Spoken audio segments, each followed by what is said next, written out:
美国这个社会是病了，如果不加以改造的话，这个社会就彻底完了。大城市已经不是人住的地方了。任何一个国家，咱们就说是独裁国家，这也不应该是这样吧？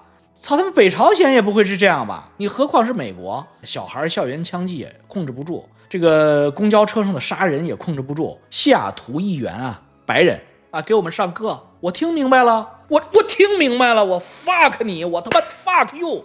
我操你大爷！我听明白了，我操你他妈是个傻逼！我操你这是什么王八蛋玩意儿当官的现在啊？他们需要共产党调教他们。哎，真他妈的说的我哑口无言。我操，你是共产党吧？专治这种贱货，你说他妈这不是贱货吗？都是你让共产党拧一拧他们的屁眼儿，他们就都他妈正常了。妈屁眼儿太松了，妈的都他妈漏进去大屌了啊！今天跟大家讲一个突发新闻。就今天发生的巨大无比的新闻啊！美国总统川普的政坛盟友，如日中天、冉冉升起的美国右派的政治新星，美国政治 YouTuber 评论员啊，我的同行叫 Charlie Kirk， 今天在犹他州犹他谷大学的一场公开演讲，题目是 Prove Me Wrong 啊，证明我错了的演讲活动中，遭到枪击身亡 ，FBI 当场拘捕了开枪的狙击手使用的应该是一支小口径步枪啊，因为我听声音了，那个声音应该是.22步枪的声音啊，小口径。可惜啊，Kirk 没有那么 lucky， 一枪正中这个位置，左颈动脉打到这个位置，第一枪打到这个位置，那个血啊，这是颈动脉啊。你想这个位置，大家现在你们伸出手来，你们摸这个位置，就是左侧的这个脖子这个位置，你们就能摸到一跳一跳，这个叫颈动脉啊。当时就打碎了，哗，血就跟那个这么讲吧，就是你们家里那牛奶桶倒过来，哗往外倒，那血就出来了，当场应该是就死了啊，然后抢救了2个小时，这个走形式啊，当场应该就去世了。那么他的这种死亡呢，啊，我当时看，因为我是专业的嘛，我一听声音，我一看这个伤，救过来的可能性没有。所以我就说他的死，很多我的教友们第一时间问我，他救过来了，不是他已经确定没了吗？我说这还用确定吗？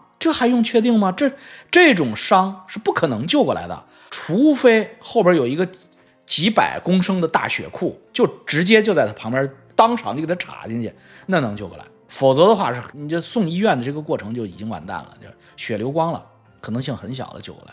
所以犹他州州长啊考克斯啊 Spencer 今天明确的表示，这是一场政治暗杀啊，就毫无疑问是政治暗杀。那么穷凶极恶的一个左派老头戴眼镜的，把他一枪打死了。那么川普在社交媒体上证实死讯啊，就是刚才川普没救过来。川普说，为纪念科克，一个真正的美国爱国者啊，我命令全美所有国旗降半旗，直至周日晚上6点啊，今天是周三啊，降4天半旗。31岁，享年31岁，非常年轻，保守派的一个冉冉兴起的新星。因为大家知道31岁的年轻的白人啊，基本上都是左派啊，都是DEI啊，都是博爱人权啊。那么他回归保守是一个另类，人数不多，但是呢代表着一种苗头啊，名嘴。他成名是因为他20多岁的时候，就是前2年，他勇敢地走向美国大学校园。大家知道美国大学校园啊，尤其是加利福尼亚的大学校园，基本上是左派的天堂，全是左逼啊，是疯逼都是。他跟这些年轻的美国大学生辩论，因为他们年龄差不多啊，他20多岁，那些人也20来岁，他们有同龄人，有同样的年龄，同样的世界观，同样的教育背景，所以他们的共同语言更多啊，这个并不难理解，任何国家都是的。你中国20多岁的小孩，他看着习近平，看着我，他就没有同龄感啊，他就认为有代沟，所以呢，他就直接展开一系列的大学演讲 ，proof 证明 me 我 wrong， 证明我错了，公开演讲，咱们公开辩论，咱们辩一辩是非曲直，咱们辩一辩。目前为止效果非常好，几乎没有年轻的美国大学生能够辩论赢他。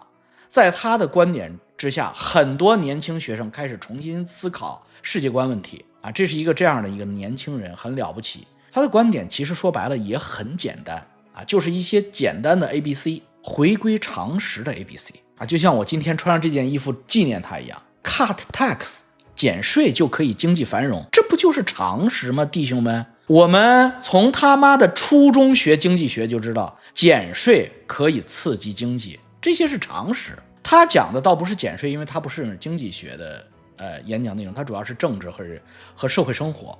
他讲的很简单，他说什么是美国梦？什么是美国梦？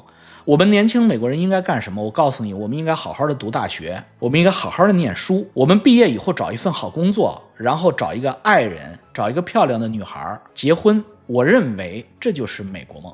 如果我们能够买得起一个 house 就是一个小屋子，把我们的爱和我们的家人放进去，这就是幸福这不是这有什么可辩论的吗？我们有了孩子之后，我们把孩子放到小学，放到中学，我们不用担心孩子在学校里面学到什么变性人、鼓励变性、同性恋的内容。孩子们不喜欢，孩子们也不追求，你就不要告诉他们这些知识。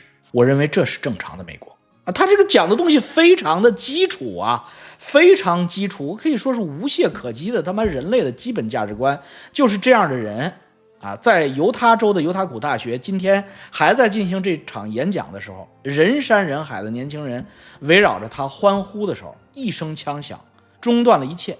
那么他呢创立了一个类似于政党的，但他因为他实力不够年轻，他不叫政党，他叫 Turning Point Action， 就是转折点行动，这是他创立的，凝聚着年轻的20-30岁的大量的年轻的美国白人各种颜色，不光白人黄的、黑的、阿拉伯的都有他就是这样一个泛爱的，他没有种族歧视，他任何一个国家、任何一个颜色的人、任何一个信仰的人，你只要来了这儿你只要认为我说的是对的，你想结婚、想生孩子、想给孩子们享受家庭快乐，你就加入我的，我这个就叫 Turning Point Action。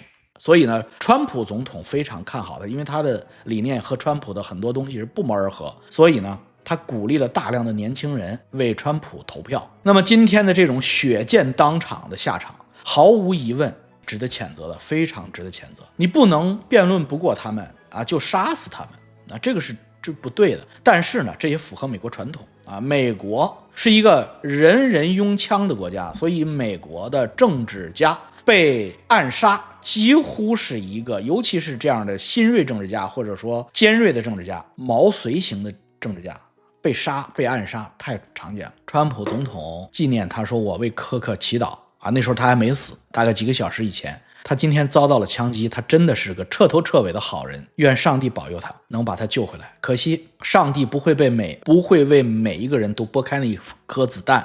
今天这颗子弹但凡往左一点，往右一点，往上一点，往下一点，科克都死不了因为它是一个小口径步枪子弹，如果打到这儿的话，就打到下巴上不会死，毁容了不会死，打到这儿也不会死，打到颈动脉一定不是枪手瞄准颈动脉，枪手应该是瞄这儿，结果子弹偏到这儿，因为他演讲他也会动嘛，子弹也不是很准嘛，所以这就是上帝精准的让他做了献祭。所以这个科克先生是一个美国群众回归保守传统的价值观的这场运动的一个祭品所以留下了他的2个未成年的幼子，很小的孩子，一儿一女和他的老婆，孤儿寡母，非常可怜。所以总统呢也代表美拉尼亚和家人们向科克的妻子艾瑞卡和科克的2个孩子致以慰问。查理就这么去了这个真的是很令人遗憾的事件。但是这个新闻我为什么今天重点说？这个新闻将引发一场美国宏大的转向运动。大家知道我这个频道除了是正经还是玄学频道，就是科克，我今天讲的科克是上帝收走的祭品。科克和 Trump， 一个是上帝拨开了子弹，一个是上帝拨过来了子弹。那么这个科克和 Trump 形成了闭环，他在美国政治向右转的过程中起到的作用，如果说我们提前预言的话，很可能和1968年4月4号另一场刺杀行动可以相提并论。美国黑人著名的政治家马丁·路德·金在汽车旅馆中被杀手一枪毙命。那么这个马丁·路德·金遇刺掀起了美国强大的民权运动。1968年4月4号之后，整个美国民怨沸腾，以黑人为代表的种族平权运动掀起狂飙，之后改变了美国。大家都看到了，今天在美国黑人的地位、少数民族的地位和1968年4月4号之前是天壤之别，甚至是矫枉过正。所以随着1968年4月4号过去，将近60年了，那么查理·科克又要往回调这个坐标了啊，这就是美国的民主吧。所以让我们拭目以待，看看科克的这次牺牲是否会引发美国巨大的回归保守、回归美国主流价值观的这样的一个人民运动。与科克之死相呼应的是，上个星期一个漂亮的23岁的乌克兰女孩伊莲娜，那么她在北卡州的夏洛特市发生一次震惊全美国的这种命案，就是23岁漂亮的乌克兰女性伊莲娜没招着谁，没惹着谁啊，在一个类似于公交地铁的这样一个公共交通上面坐着啊，滑手机。她周围坐着6、7个黑人啊，有男有女，有老有少。在他正后方坐的就是他夺命克星34岁的黑人小布朗。小布朗不由分说站起来，拿小刀对着伊莲娜的颈部连刺3刀，伊莲娜抢救无效死亡，没有任何预兆，甚至两人素不相识。布朗罪名臭名昭著，有14次暴力犯罪前科，已经被无数次的拘捕判刑，然后再被法官轻判放出来。所以这样的一个人出现在夏洛特市的公共交通上，他是街友 homeless， 他没有买票，那他怎么上了伊莲娜的公交车呢？是因为他受到左派政府的资助，他们这样的人有前科的、没工作的、没房子的、无家的，他们可以免费乘坐夏洛特市的任何公交车，所以他就赶上了一如既往的下班回家的搭公交的伊莲娜。23岁的伊莲娜因为是乌克兰难民，在俄乌战争爆发期间全家躲在防空洞，为此移民美国，作为难民寻求和平与安全，落脚在这个北卡州的夏洛特市，学什么呢？学宠物护士，立志成为一个宠物医院的护士。这样的一个兢兢业业实现美国梦的这么一个小女孩就被3刀刺死，所以真的是一个垃圾啊！这个杀他的这个美国黑人真的是一个垃圾。川普总统在 X 上和他自己的处子上说这个人是个畜生，是个 animal。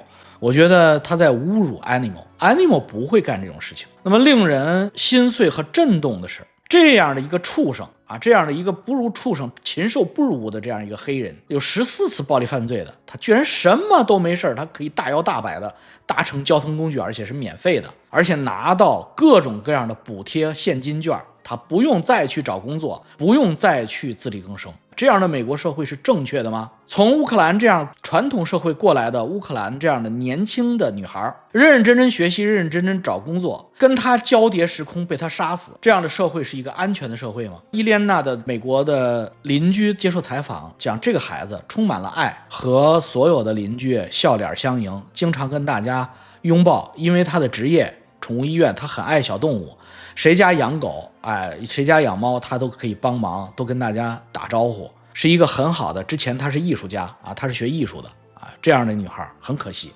而在夏洛蒂市啊，夏洛蒂市的市长接受采访，这个市长说，这个杀人犯呢是患有精神失调症的凶犯，我们应该对他表示同情。无家可归者常常是罪犯的受害人，而不是施害人。他的这种声明出现之后啊，市长这样的声明出现之后，引发全美社会的反思。为什么一个市长在这样的一个严重的刑事案件的记者招待会上面没有提受害人的名字？我们甚至怀疑市长根本不知道伊莲娜的名字，他一直在提杀人的这个黑人的名字，就是这个畜生的禽兽不如的这个畜生的名字，而他对于被害的乌克兰小女孩的名字是只字不提。所以保持着正常社会价值关系的美国官员们也震怒了啊！美国交通部的官员，我记得好像是交通部长宣布取消对于夏洛蒂市的所有公交的联邦资助，就是这些钱都是联邦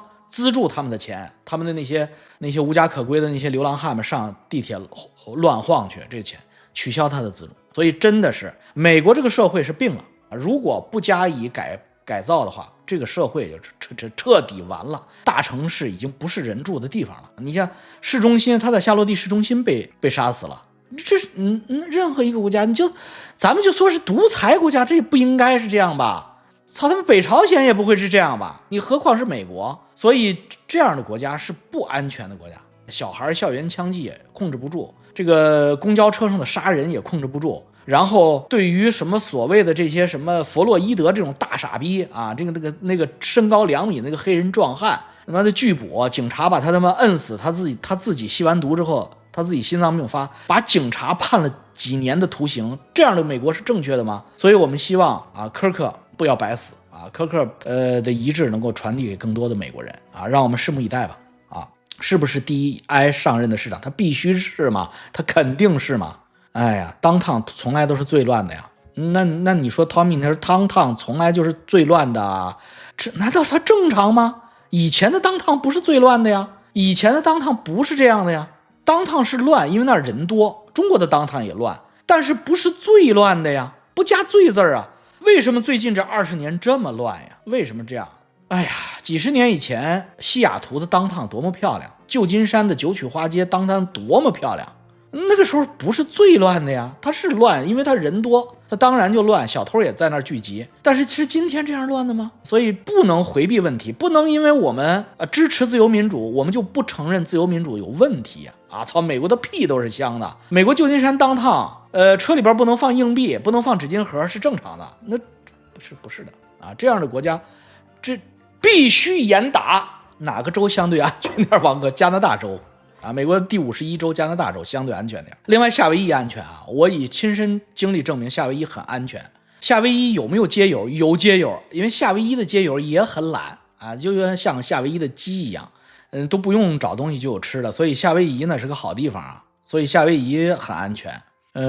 这个加拿大很安全啊，至少是相对美国吧，相对美国。另外，它小城市啊，乡村。他们叫 county 啊，这个乡村它就非常安全，这个还是保留着美国的传统价值观啊。这个大城市，尤其是这种超级大都市，那就是别提了啊，别提了。像洛杉矶啊、旧金山呀、西雅图啊这种超级大都市，纽约呀，哎呦啊，芝加哥，底特律啊，费城。你最好不要去当趟了，你到这种地方去当趟干什么去啊？你去当趟要体验什么感觉吗？我操，你这是整个美国的问题啊！左派政府对此毫不动心。我前2天在西雅图，我的朋友们在西雅图开会啊，就前2天出这个事儿之前啊，西雅图议员啊，白人，我这同龄人，就我这岁数的一个议员，我们在座的包括白人和亚裔都在提这个问题，就是西雅图当趟。什么时候能够恢复20年、30年以前的安宁？西雅图当趟的餐厅什么时候能够 reopen？ 西雅图当趟的 LV、香奈儿、爱马仕这些名品店能够再次开业，就是再恢复到以前的西雅图当趟的状态。我们作为西雅图的居民或者西雅图的常旅客，我们希望我们在西雅图这样交通方便的当趟住着的时候，市中心住着的时候，我们不再担惊受怕，不再考虑那么多车里边放不放东西的这种问题。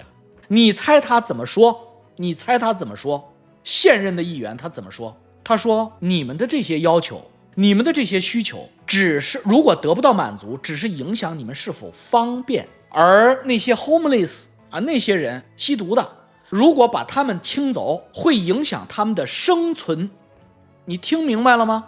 啊，给我们上课，我听明白了，我听明白了，我 fuck 你，我他妈 fuck you， 我操你大爷，我听明白了，我操，你他妈是个傻逼，我操，为什么？你的逻辑是乱的，这2个问题不是矛盾的问题。什么叫逻辑？你他妈要是说这个事儿，必须是 A 针对 B。A 能够逆反 B， 这才是一个矛盾。我他妈说城门楼子，你说胯骨轴子，我们不方便你改变这个问题，不是要让你把那些 homeless 的人杀死。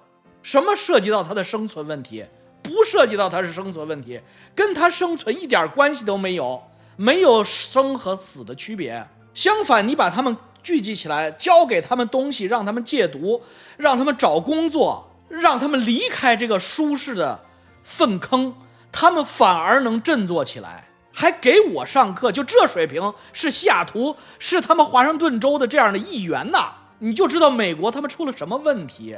他给我上课，他认为我们太自私了，净想着自己是不是停车的时候不用清理车里边的东西啊，不用忘了拿了包，不用担心砸车，这些小小的是否方便的问题呀。是否你们太自私了？你们这帮有钱人啊，你们他妈的这怕车砸了，你们就要把人家弄走吗 ？removal 吗？你这是什么王八蛋玩意儿？当官的现在啊？那个老头枪手是个假的，真枪手已逃是吗？那我不知道啊，那看 FBI 吧啊。好嘞，他们需要共产党调教他们。哎，你们还说这事儿啊，还真他妈的说的我哑口无言。我操，你是共产党吧？专治这种贱货，你说他妈这不是贱货吗？都是。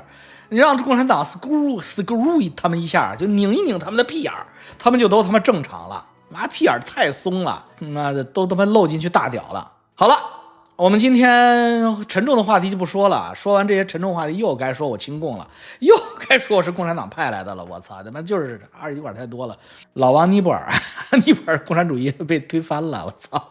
尼泊尔这个大傻逼独裁者刚刚参加了大傻逼的阅兵仪式之后，回去被暴打，我操，太好了，过瘾，我操，推翻了啊！独裁政权的垮塌啊，取决于国内矛盾的积累啊，现在国内矛盾积累还不够啊，慢慢的啊。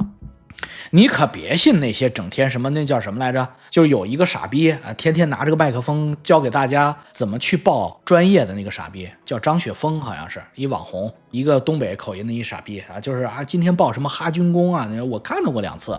哎，这个傻逼啊，哎呦吹牛逼，打台湾我捐5000万，哎呦我操，这我就话撂在这儿了啊，打台湾我捐5000万美金，说老王你没有吧？你在这吹牛逼。吹牛逼谁不敢呢？我操，这个世界上最便宜的事不就是吹牛逼吗？就是我捐5000万美金吗？操，打台湾我老王捐5000万美金，我没有，我现挣去。晋平哥哥上车，我今天跟你讲，我来接你。晋平哥哥，我吹牛逼，我不是吹牛逼，你打台湾我捐1个亿美金，他妈的这谁不会呀？最廉价的就是用舌头爱国呀！操，你他妈爱自己身边的人吗？你爱自己他妈的，你真的那么爱吗？我操，你还打台湾我捐5000万，我操，好漂亮！这他妈这小子，我这绝逼是个低级红啊，低级红啊，连高级黑都不是，他是低级，我操！所以呢，这个好了，我们看看我们又开始骂了啊！他最近破防了，破相了。不知道他破防什么？他不是挣了5000万吗？他为什么破防呢？这钱太好挣了。哎呀，要不是他吹牛逼，我都不知道我自己错过了中国多少挣钱的机会啊！原来我都觉得什么搞金融的、搞房地产的，才能动不动的说我捐5000万啊！这他妈的，哎呀，我操！一个补课班他能捐5000万？我操！后来我一想，可不，这不是口红经济吗？越找不着工作，大学生越焦虑，他不越赚钱吗？哎呀，我操！这小子那也是个发国难财的货啊！